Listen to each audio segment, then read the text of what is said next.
Alright, today I'm going to talk all about Apple's Nanotexture display. This is going to be a very Josh video as I'm going to get quite neurotic and bring up a bunch of findings that I just haven't seen others talk about.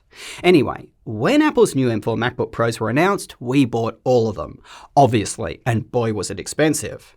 Well, our MacBook Pro 14 with the M4 Pro 12-core CPU was not in our initial review, as that is the model that we bought with the Nanotexture display. As a custom config, it took a little longer to arrive. Over the last several weeks, I've taken that laptop with me everywhere. Seriously, I've used it here in Arizona, in New York City, on airplanes, in coffee stores, at home, in the office, on the toilet, you guys get the point. Well, there are certainly pros and cons. The pros are that the Nanotexture display significantly reduces glare, and I mean significantly. It's like comparing a matte display to a glossy. Prior to using it, I thought MacBooks just didn't really need such a thing. They already do a good job of combating reflections, as their screens are super bright. 600 nits in standard lighting conditions, and the new M4 models go up to 1000 nits in direct sunlight. However, I was wrong. After spending a couple of weeks using the Nanotexture display, when I switch back to my other MacBooks, I now can't unsee reflections. And those other MacBooks, I never noticed that I was instinctively angling their displays to avoid those reflections. And by the way, I'm referring to reflections from sitting in my office, not just out in bright sunlight. Another benefit I've noticed is that I get better battery life from a MacBook with a Nanotexture display. That is because I don't need to have the brightness as high.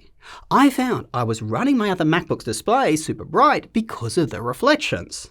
On my Nanotexture display, I noticed I had its brightness 2 notches down from where I normally would. Alright, so sounds like the Nanotexture display is a winner, right? Well, hang tight. The Nanotexture display isn't free, both figuratively and literally. Firstly, you may notice a screen door effect. This is where you can see coloured pixels peeping through light-coloured content. This does happen on the standard glossy screen, but it isn't as noticeable. And in general, the Nanotexture display just looks a tad grainy, whereas the glossy screen looks more vibrant. Secondly, getting the Nanotexture display is expensive. You see, buying it requires you to custom configure your laptop. Most retailers don't allow you to buy such a configuration from them. You have to buy it from Apple.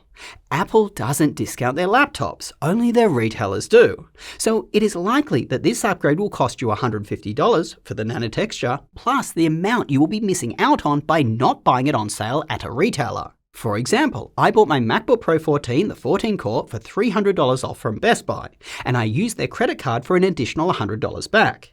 If I would have ordered that laptop with a Nanotexture display, the true cost of that upgrade would have been $550.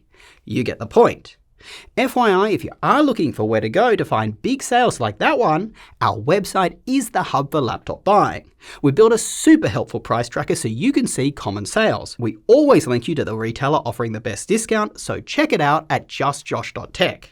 Anyway, with all that said, here's my recommendation. If you frequently use your laptop in a bright environment and you are getting at least one other custom configuration so it spreads out the cost, getting the Nanotexture display makes sense if you can afford it. If any of these aren't you, save the money and put it towards a house, a car, your retirement or something else. As I said, prior to using my MacBook Pro with the Nanotexture display, reflections just weren't something I really considered as an issue on a MacBook Pro.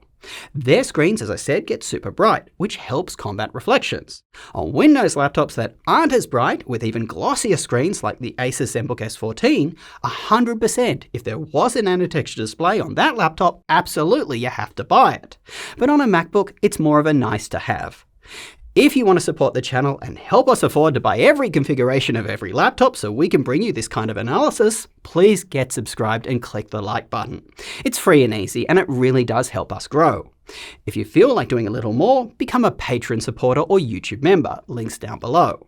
Till next time, go do something awesome with your day, and I will catch you later.